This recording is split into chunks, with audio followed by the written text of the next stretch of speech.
Բարև ձեզ։ Նոր խոսում ենք քիչ անց, Նարեկն էր ափսոսում, որ ոչ թե որ իմ ելույթն է դրա համար, իհարկե ինձ շատ հաճելի կլիներ, բայց առհասարակ լավ չի, որ leadership talk-ին շատ քիչ մարդիկ են գալիս, թերևս, ինչպես ասաց Նարեկը, համաձայնվեմ իր հետ, որ պետք է գնալով կարևորել ու ավելի շատ խոսել դրանից, որովհետև դա մեր առօրյայում, մեր մենեջմենտում ու առհասարակ human resource կոչվածում շատ պակասում է։ Մի քիչ տարօրինակ տեսքով եմ ես այսօր երևի թե ես ֆուտբոլիստ չեմ պրոֆեսիոնալ, ուղղակի այսօր անալոգիաներս ֆուտբոլի հետ եմ բերելու, դա է պատճառը, որ որոշել եմ այսպես շատ վիզուալ լինել, որպեսզի ավելի լավ հիշեք այն, ինչի մասին այսօր ձեզ պատմելու եմ։ Դե ինչ, սկսենք։ Ես չունեմ պրեզենտացիա, դրա համար պարբերաբար, որպեսզի կարևոր բաները բաց չթողնեմ, մեկ-մեկ կնայեմ հեռախոսից, որպեսզի կառուցվածքը պահեմ խոսքիս, ինչ ձեր համար պատրաստել եմ, որովհետև չէի ուզի ոչինչ բաց թողել։ Ով է Manchester United-ի սիրահար, այստեղ այդ ակումբի գորը, օքեյ, շատ լավ։ Ֆուտբոլից տղաները ենթադրում եմ ավելի շատ, չեմ ուզում դիսկրիմինացնել, աղջիկներն էլ ովքեր են ֆուտբոլից տենց տեղյակ, այսպես ասած։ Ձեռք բարձրացնեն, ովքեր տեղյակ են։ Okay։ Թեկուզ որպես, չասեմ երկրպագու, ասենք գիտեք խաղի կանոնները կամ գիտեք առհասարակ ինչի մասն է ֆուտբոլը։ Ենթադրում եմ համարյա թե բոլորը։ Համաձայն եք, որ կյանքը խաղ է եւ շատ կարեւոր է ընտրել այն թիմը, ում հետ խաղալու ես այդ խաղը։ Ինչու է կարևոր։ Որովհետև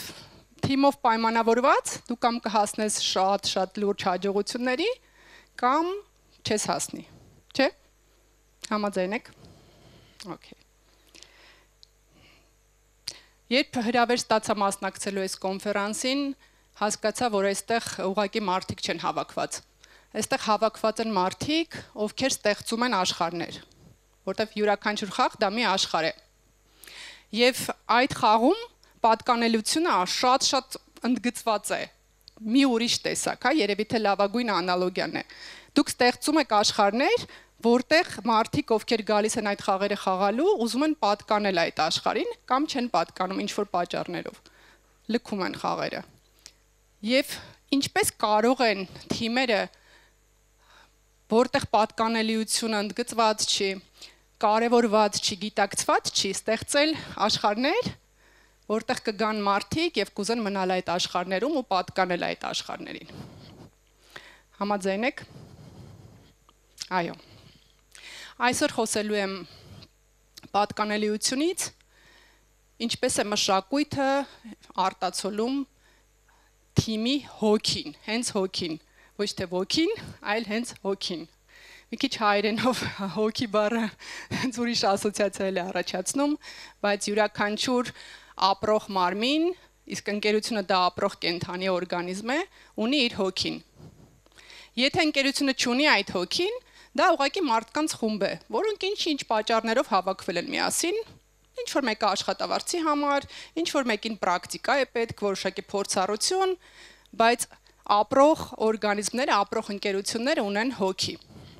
Ու այսօր կխոսենք ինչ է դա։ Որպեսզի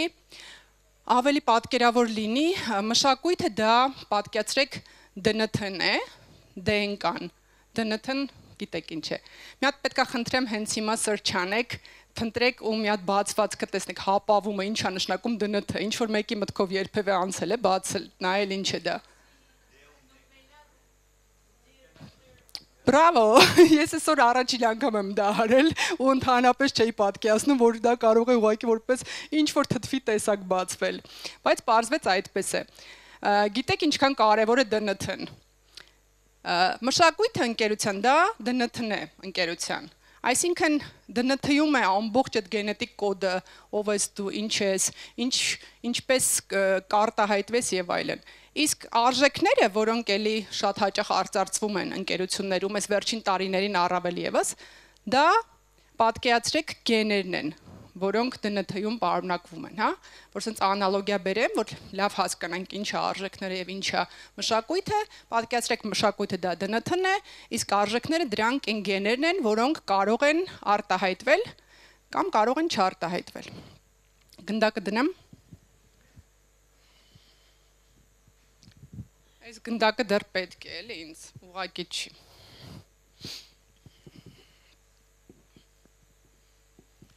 Գիտեք, մարդը միշտ խաղի մեջ է եղել եւ եթե գնանք հին ժամանակներ, hunter-ներ, gatherer-ներ, գիտեք, չէ, հավաքողներ կամ որսորդներ, մարդը միշտ պատկանել է ինչ որ ցեղի, խմբի, չգիտեմ, եկեղեցու, պետության, քաղաքի, մարդը մշտապես կարիք ունի պատկանելու ինչ որ մեկին։ Ինչու՞, որովհետև մարդը մենակ այն ժամանակներում չէր կարող գոյատևել, իսկ հիմա ժամանակները փոխվել են ու մարդը միայնակ չի կարող հասնել այն հաջողություններին, ինչ որ կարող է հասնել մարդկանց խումբը, հա, հատկապես տաղանդավոր մարդկանց խումբը։ Եվ հիմա ժամանակները ավելի քան պարտադրում են միավորվելու ուժեղ խմբերում։ Եթե մենք նախկին ժամանակներից գիտենք Լեոնարդո դա Վինչի, ինչ որ շատ հնչեղ անուններ, հիմա մենք չգիտենք ովքեր են այդ շատ սուպեր, չգիտեմ, նորարարությունների արդյունքում ընկած մի մարդկանց խումբ է, այսինքն խմբերով են արդեն հասնում այդ սիներգիայի, ինչ որ նախկինում, միգուցե նախկինում էլ խմբեր աշխատել են, բայց անհատների անուններ են մնացել ամեն դեպքում։ Եվ հիմա կրկին ժամանակները շարունակվում են ու մարդը կրկին ուզում է պատկանել։ Եվ դրանք ընկերություններն են վերջին տարիներին ցայտուն դրսևորվում են ստարտափները, չէ՞ որ մարդիկ միավորվում են ինչ որ բան ստեղծելու, որը իրենց կարծիքով կարող է փոխել աշխարհը։ Երբեմն հենց այդպես է լինում է։ Եկեք ֆուտբոլից խոսենք մի փոքր։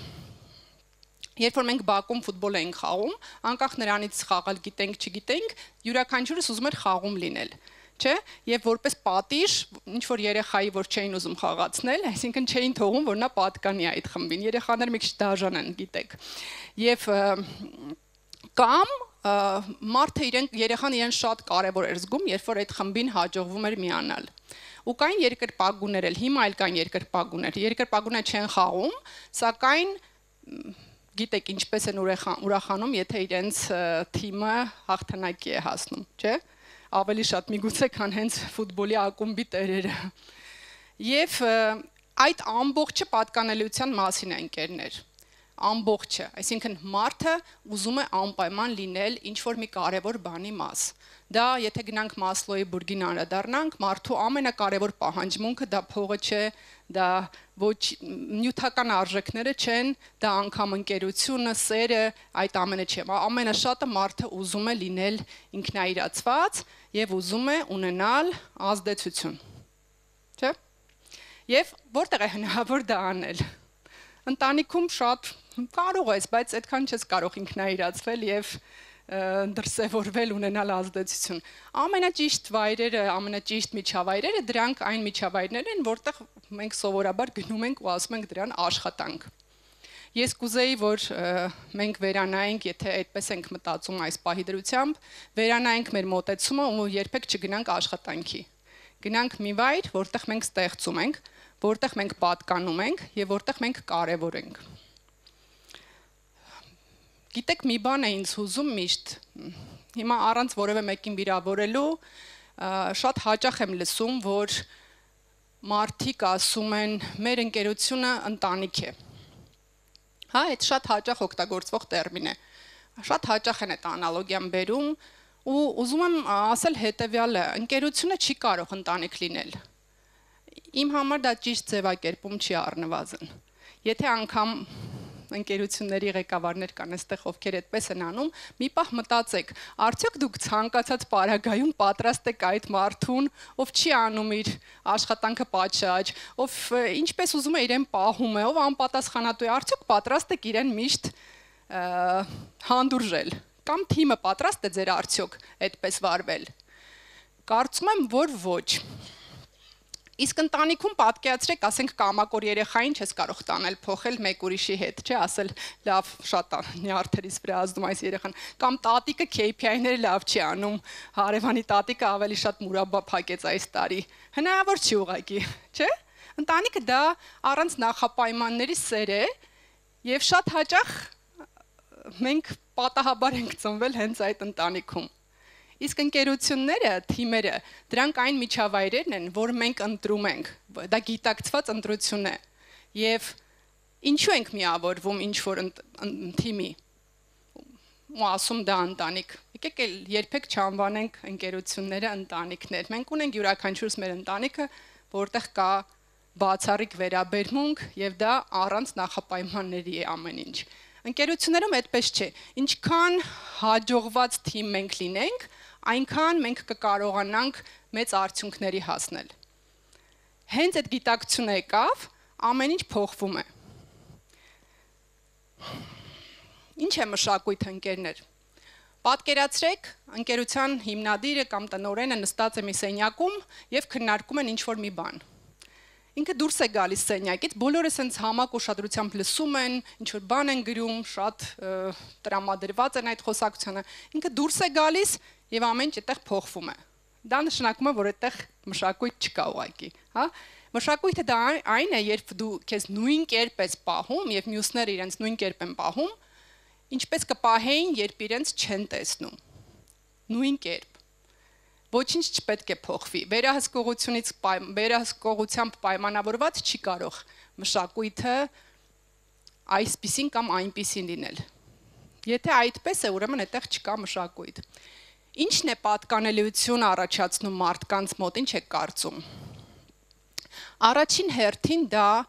նպատակի հստակ գիտակցումն է։ Շատ կարևոր է, որ այն մարդիկ, որոնք որ թիմում են, դուք կամ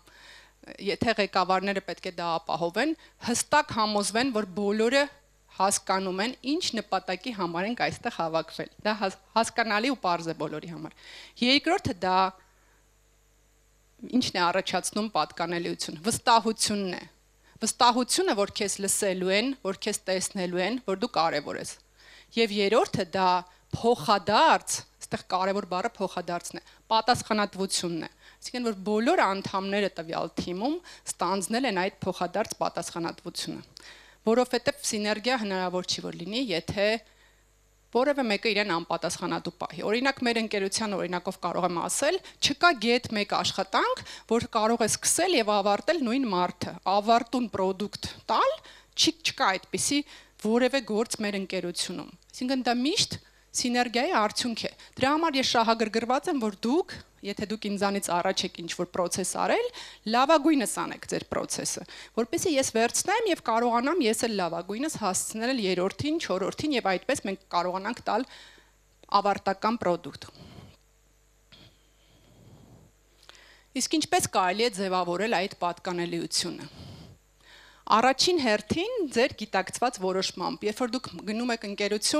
ընկերության առաքելությունը կամ տեսիլը եւ առաքելությունը, դրանք առանձին չեն, իրարից բխող են։ Սկզբում տեսիլն է, չէ, ինչպես ենք մենք տեսնում ապագան, արդյոք մենք նույն կերպ ենք տեսնում եւ առաքելությունը ինչ ենք ստանձնում, ինչպես են մեզ այլոք տեսնում, մենք ինչ գործ ենք այդտեղ անում այդ ընկերությունով։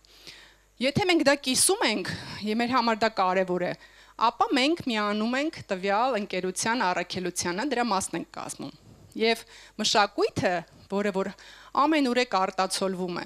այնպեսին պետք է լինի, որ մարդը դրսից ներս մտավ, 1 օր, 1 ժամ, չգիտեմ, 10 րոպե անցկացրեց այդ ընկերությունում, իրեն արդեն պարզ է,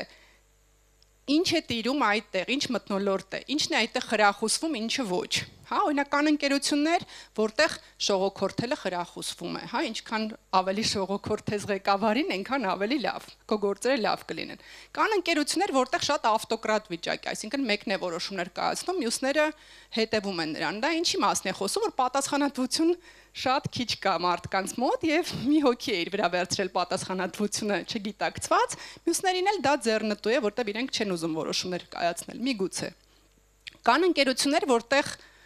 որոշում կայացնում են բոլորը, որտեղ խրախուսվում են ձեռքբերումները,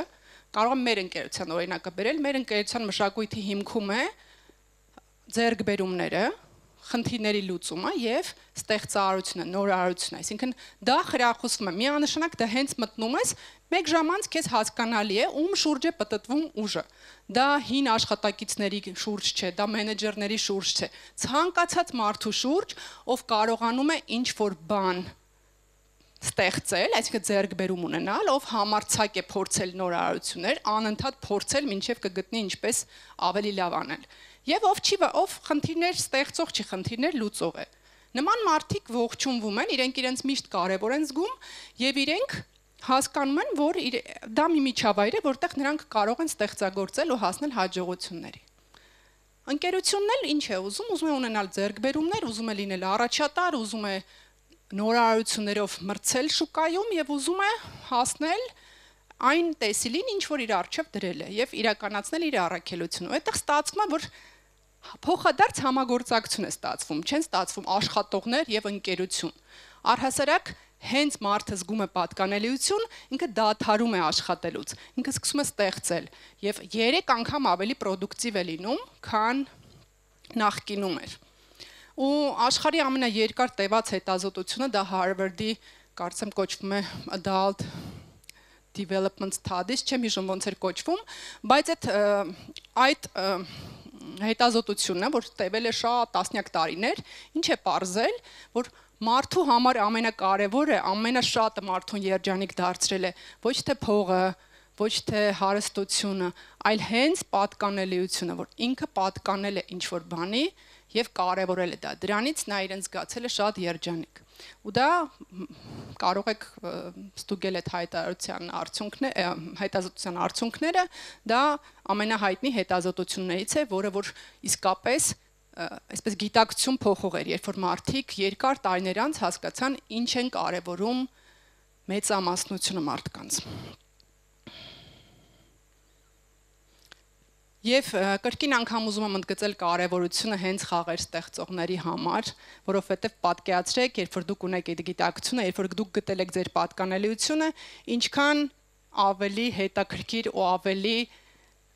այսպես գունավոր խաղեր կարող եք դուք ստեղծել, որոնք մարդկանց համար կլինեն կարևոր, որտեղ մարդիկ կկարողանան երևակայական աշխարհներում լինել եւ ունենալ իրենց պատկանելիությունը։ Պատկերացրեք, խաղում կարողանում ես տարբեր աշխարհների պատկանել, ինչը իրականության մեջ հնարավոր չէ։ Դրա համար առնվազն պետք է մահանալ եւ հայտնվել մեկ այլ կյանքում, չգիտեմ։ Չէ, Արտակ, համաձայն ես։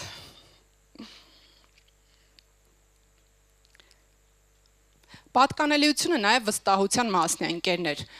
Ես շատ եմ նկատել մեր մշակույթում վստահությունը ենթադրվում է, որ դու պետք է այդ մարդու հետ կամ ճանապարհ գնաս, չէ, այդպիսի արտահայտություններ էլ կան, այդ ճանապարհ գնա, որպեսզի իմանաս ինքը ինչպիսի մարդ է։ Վստահությունը տարիների հետ են կապում, չգիտեմ, ես իրեն դեռ լավ չեմ ճանաչում, 10 տարի նրա հետ չեմ աշխատել եւ այլն, մենք այդ ժամանակը չունենք, ընկերներ, ուղղակի չունենք։ Պատկերացրեք դուք ինչ-որ մեկին առանց նախապայմանների, առանց դրա ապացույցը փնտրելու վստահում եք։ Ինչու՞, որովհետեւ ինքը մարդ է, ինչու պետք է չվստահենք տվյալ մարդուն, չէ՞։ Ասենք հակադարձ բան չի արել, որ անվստահություն առաջացնի։ Եթե դուք առաջին հայացքից վստահում եք ինչ-որ մեկին, ամենավատ մարդն էլ փորձում է լինել իր ավելի լավ տարբերակը։ Դա 100% ապացուցված ճշմարտություն է։ 95% դեպքերում տվյալ վստահությունը արդարացվում է։ Եվ շատ կարևոր է դիմացինին վստահել առանց նախապայմանների։ Եթե կչարաշահեն ձեր վստահությունը, դա իրենց կորցրած հնարավորությունն է, իրենց կորցրած։ Դուք ընդհանրապես ոչինչ չեք կորցնում տվյալ դեպքում։ Լավ, շարունակեք վստահել։ Վստահությունը ձևավորում է փոխադարձ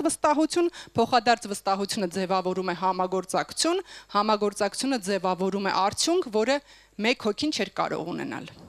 Ես առհասարակ հավատում եմ համագործակցող մարդկությանը։ Այսօրվա աշխարհը այսպիսին է, որովհետև մարդիկ շատ մրցակցում են իրար հետ եւ չեն համագործակցում։ Եթե համագործակցենք իրար հետ, մենք կունենանք շատ ավելի լավ արդյունք։ Մրցակցությունը ոչ մի լավ բանի չի բերում։ Մեր ընկերությունում մարդիկ երբեք իրար հետ չեն մրցակցում։ Ինչու՞։ Որովհետև դա չի խրախուսվում։ Մեր ընկերությունում մարդը մրցակցում է ինքն իր հետ։ Ինքը պարտավոր է 6 ամիս անց իր ավելի լավ տարբերակը դառնալ։ Եվ դա ստեղծում է մի մթնոլորտ, որտեղ մյուսները շահագրգռված են, որպեսզի դու դառնաս քո ավելի լավ տարբերակը։ Նախ աշխատանքն է փոխկապակցված իրար հետ, երկրորդը չկա այն պահը, երբ որ ինչ որ մեկը քո տեղի վրա հավակնություն կարող է ունենալ եւ այլն եւ այլն։ Եվ պատկերացրեք, երբ որ դու չես վախենում փայլել, երբ որ դու չես վախենում ունենալ այդ ձեռքբերումները, որ մեկ այլ վայրում միգուցե վախենայիր, որովհետեւ դա չէր խրախուսվում, այլ դու փայլում ես եւ քո կողքիններն էլ փայլում են նրանից, որ դու ծակող աստղ ես եւ կարողացար փայլել։ Ու պատկերացրեք նույն ֆուտբոլային խաղերը, երբ որ մեկը գոլ խփեց, այդ պահին իրեն գրկում են, չգիտեմ, թռցնում են, չէ, ասենց գոռում են ուրախությունից եւ այլն, բայց այդ միավորը այդ խմբին է, չէ, հաշվում, այսինքն միայն այդ խաղացողը գոլ խփել է իր որպես խաղացող պատմության մեջ գոլերի քանակը կարևոր է, բայց թիմն է հաղթանակ կրում։ Եվ թիմը շահագրգռված է, առանց պասեր տալու նա չէր կարող այդ գոլը խփել, չէ՞։ Պատկերացրեք, որ բոլորը լինեին հարձակվող կամ բոլորը լինեին կիսապաշտպան։ Խաղ չէր լինի, կլիներ չգիտեմ ինչ։ Դրա համար ֆուտբոլում ամեն մեկը ունի իր տեղը, իր դերը եւ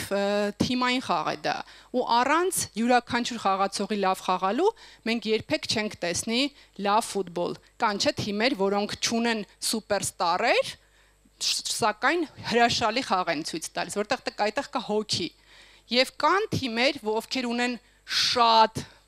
աստղային խաղացողներ, բայց նրանց խաղը նույնը չի լինում, ինչ որ այն թիմերին է, որտեղ կա հոգի։ Ընկերության հոգին դա մի բան է, երբ մարդիկ իրար հետ պատրաստակամություն են հայտնել ունենալու այդ ձեռքբերումները։ Եվ ընկերության ղեկավարներից է շատ կախված, արդյոք նրանք կկարողանան ստեղծել մի այնպիսի մշակույթ, որտեղ եկող յուրաքանչյուր նոր մարդ միանգամից հասկանում է ինչն է խրախուսվում եւ հասկանում է արդյոք դա իր հետ կապ ունի թե ոչ։ Եվ անպայման կարևոր է ընտրել այն մշակույթը, որին դու հարում ես, որը քո համար կարևոր է։ Եթե քո համար կարևոր է, չգիտեմ, բալանսը օրինակ այս կյանքում, հա, որ ամեն ինչ լինի հարմոնիայի մեջ, եւ դու գնացել ես մի ընկերություն, որտեղ ամեն ինչ շատ, այսպես ասած, ագրեսիվ է, շուկայական մրցակցությունը շատ է, որտեղ մարդիկ անընդհատ ձեռքբերումներից են խոսում եւ իրենց համար դա կարևոր է, դա հաստատ քո վայրը չի, դա քո մշակույթը չի, որովհետեւ մենք կարևորում ենք ձեռքբերումները։ Բայց քանի որ մեկի համար էլ հարմոնիան հենց այդ ձեռքբերումներն են, ինքը իրեն այդ մշակույթում լավ է զգում։ Իսկ այն մարդը, ով ուրիշ պես է պատկերացնում, ուրիշ կերպ է պատկերացնում, նա պետք է գնա այլ մշակույթ ընտրի։ Շատ կարևոր է, որ դուք ձեզ այդ հարցը տաք, ընկերներ։ Աշխատավարձը, փողը, դա բազային բան է։ Բոլոր տեղերում էլ ձեզ վճարելու են։ Վաղուց արդեն աշխատանքի համար վճարում են, հա, եւ դա չի կարող լինել նախապայման աշխատանքի ընտրության կամ չափը դրա։ Դա մինիմալ բազային բաներ են։ Նույնը արժեքները, պատկերացրեք, ասենք, երբ որ մարդուն հարցնում ես, ասում ես, իսկ ինչ արժեքներ ես դու կարևորում, ինքը ասում է անկեղծությունը։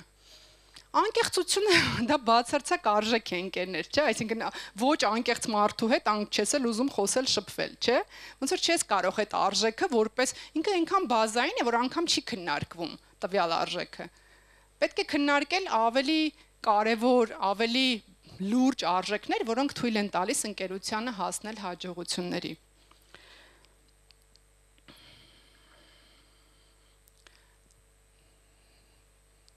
Ինչ է թիմի հոգին։ Դա հայերեն չգիտեմ ոնց կարելի է դրան ասել, դա այն common sense-ն է, որ sense դու միանգամից զգում ես, հա, ինչպիսի մթնոլորտ ու միջավայր է այդտեղ տիրում։ Դու հասկանում ես դա քոնն է թե ոչ, դու հասկանում ես դու դրան պատկանում ես, թե չես պատկանում։ Մշակույթը պաստառներով չի կառուցվում։ Մշակույթը դա մի բան է, որը պետք է ապրի, որի պատասխանատուն յուրաքանչյուր թիմակից է թիմում։ Ինչքան ուզում ես գրի գեղեցիկ տառերով, գեղեցիկ հենդբուքերում, գրքերում, պաստառների վրա, պատերին, եթե մշակույթը պետք է վերահսկողության տակ իրականացվի, այդտեղ չկա որևէ մշակույթ։ Դա մշակույթի բացակայություն է։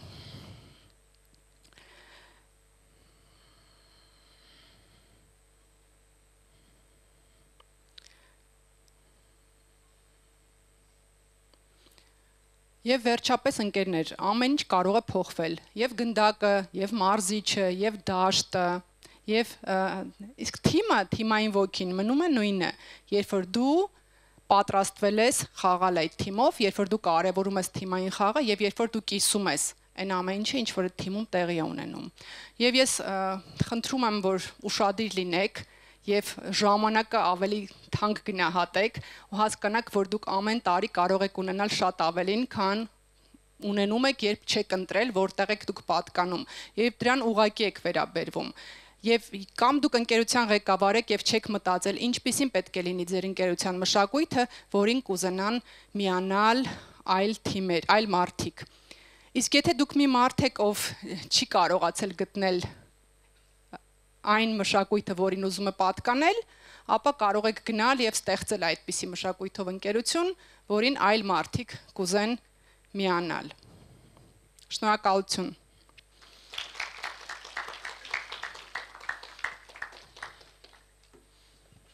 Հարցեր։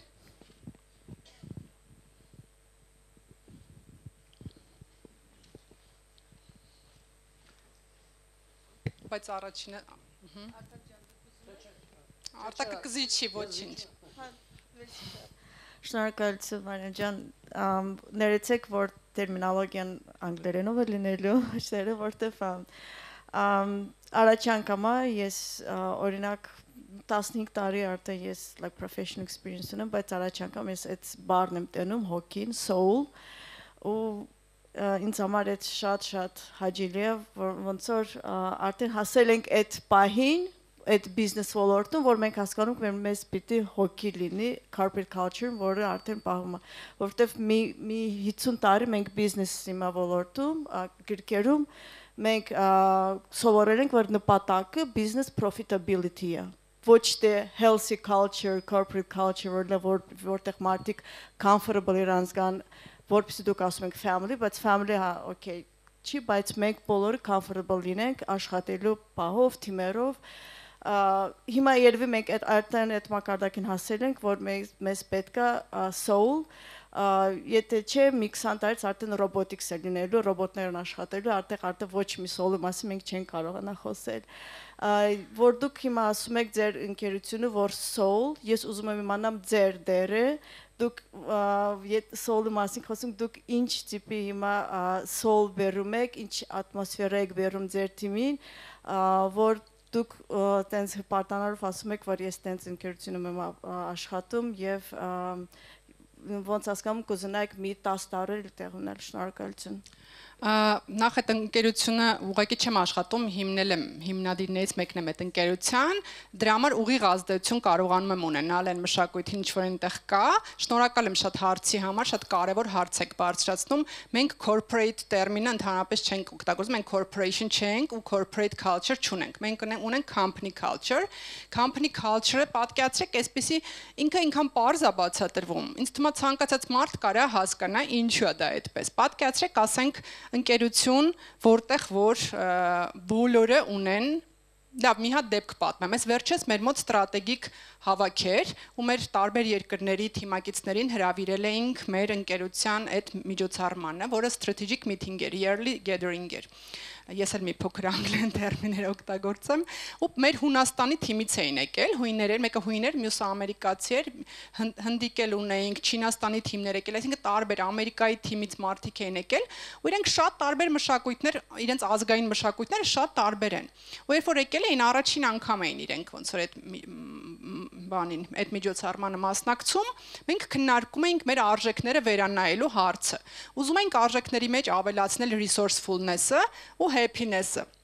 որովհետև հիմա գիտեք, այս անընդմեջ վազքի շրջանում դու ուզում ես ինչ-որ մարդիկ կարողանան մնալ happy, ուզում են մարդիկ կարողանալ վայելել են ինչ-որ process-ներն էլ, միայն արդյունքները չէ, որովհետև երբ որ դու անընդհատ ինձ hard work-ի մեջ ես, այդ քեզ բերում է ինչ-որ լավ տեղ չի տանում։ Ու մենք քննարկում էինք, ու այս մարդիկ շոկի մեջ էին, հատկապես մի հույնը, ասում էր ոնց, Բաբկենը իդեպ EUA-ի շրջանավարտ է, մեր շատ սիրելի Բաբկենը, Սենց ես ներկայացնում էի, պատկերացրեք, ասենք համահիմնադիրի կազմակերպության, ով նաև տնօրիններից մեկն է, ինչ որ բան է ներկայացնում, եւ Բաբկենը, ով չունի managerial position, ինքը մի կես ժամ ինձ ապացուցում էր, ինչու չպետք է happiness-ը լինի մեր արժեքների մեջ, պատկերացրեք, ասենք։ Ու այս հույները ասենց շշմած նայում են ու ինձ մոտեցել ասում ոնց ասում ինքը այսքան ասում ինքը դեմ էր խոսում, ինքը այս ամեն ինչին դեմ էր, ասում եմ, հա, դեմ էր, բայց այս արժեքները մեր բոլորի համար է, մենք պետքա կիսենք այդ արժեքները, մենք պետքա իրար համոզենք, ինչու է այդ արժեքը կարևոր, ինչպես է մեզ օգնելու իրականացնել մեր առաքելությունը ու ուր ենք մենք գնում։ Այդ այնքան պարզ է, ինչի մենք պետքա համաձայն լինենք դրան, որովհետև եթե Բաբկենը չի կիսում այդ արժեքը, Բաբկենը դա մի մարդ է, ով հաճախորդների ներգրավմամբ զբաղված, ով հաճախորդներին պետքա happy պահի։ Եթե հիմա ինքը չի ուզում, ինքը կարծում է happiness-ը ճիշտ արժեք չի մեր առաքելությունը իրականացնելուց, եւ մյուսներին էլ համոզում է, որ չէ, ավելի լավ է resourcefulness-ը լինի, որտեվ այս դարում գիտեք resourceful լինելը շատ կարևոր բան է, չէ, ինչքան resource-ներ կա, որ անգամ չէինք կարող պատկերացնել նախկինում։ Ու ինքը պետքա մասնակից դառնա այդ քննարկման, ինքը պետքա դրա կրողը դառնա, ինքը պետքա իսկապես ուզի, որ այդ արժեքը համահունչ լինի իրեն։ Ու նույնը մենք, եթե մենք այլ բան ուզենք, թիմը այլ բան ուզի, մենք երբեք չենք ունենա այն հաջողությունները, ինչ որ մենք այսօր արձանագրում ենք։ Իսկ մենք կարող եմ հպարտորեն նշել, որ շատ հաջողություններ ենք արձանագրել եւ շարունակելու ենք դա անել։ Դա հենց այն պատճառով է, որ մենք համաձայնվել ենք մեր էգոն մի կողմ թողնելով, ունենալ այդ մշակույթը եւ քննարկել, այնպես անել, որ բոլորը կիսեն այդ արժեքները եւ մշակույթը ու միանան այդ մշակույթին, իրենց տեսնեն ու գտնեն այդտեղ եւ պատրաստ լինեն միասին իրականացնելու։ Մեր մրցակիցները, աշխատակիցները երբեք չեն կարող լինել։ Մենք անգամ այդ տերմինը չենք օգտագործում, մենք ասում ենք թիմակիցներ։ Մեր մրցակցությունը շուկան է, 8 բիլիարդանոց շուկան, որտեղ ում հետ մենք մրցում ենք։ Դա է պատճառը։ Արտակներ կարող ենք մեկ հարցել ունենալ դեռ։ Ավարտվել է։ Դե դուք որոշեք, եթե արտակը հարցը կանգնեմ, լավ։ Արագ հարցներ, արագ պատասխան։ Հիշում եմ, որ TCF-ը մշակույթի մեկը այն էր, որ շաբաթը մեկ աշխատակիցը կիսվում էր մյուս բոլորի հետ իր գիտելիքով։ Այդ մշակույթը դեռ կա ու արդյոք բացա դրսի մարդկանց օրգան նաև լսեն։ Այո, այդ մշակույթը կա, կոչվում է մշակույթի տարա ինքը, հենց մշակույթ չի, դա անընդմեջ սովորելու եւ կիսվելու բանն է, ոնց որ պատրաստակամությունն է մարդկանց, որովհետեւ այս դարում չես կարող անընդմեջ սովորել, մենք մոտ 6-7 տարի շարունակ ամեն երկուշաբթի ժամը 4-ից 5-ը իրականացնում ենք know-how կոչված միջոցառումը, որի ընթացքում նախորդ շաբաթ ինչ որ նոր բան սովորած, փորձարկած, արդյունքներ ունեցած գիտելիքով կամ չգիտեմ ստրատեգիայով կամ ինչ-որ tool-ով մարդիկ կիսվում են մեկը մյուսի հետ, անգամ եթե դա իմ համար կիրառելի չի, միևնույն է, ես իմանում եմ ինչ նոր բան է իմ գոլեգան կիրառում, 3 րոպե է տևում ընդամենը ամեն մեկի համար այդ հակիրճ ներկայացնել, դա բաց է բոլորի համար, ուղղակի պետք է նախապես իմանանք, որ հյուրեր ունենք, որպեսզի տեղ ունենանք բավականաչափ ու պատրաստ լինենք դիմավորելու, բայց այո, բաց է, կարող է ցանկացած մարդ գալ լսել, վերջին 1 տարում բնականաբար ամեն ինչ AI-ի մասին է, շատ AI-աֆիկացված է այդ know-how-ները, բայց դե այսօր AI-ն է, որ ոնց որ կարևոր, ամենակարևորն է, դրա համար դրա ուղղությամբ ենք այդ know-how-ները անում։ Այո, դա դեռ կա ու լինելու է։ Շնորհակալություն, հուսամ հետաքրքիր եւ օգտակար էր, ուրախ էի ձեր առջև ելույթ ունենալ։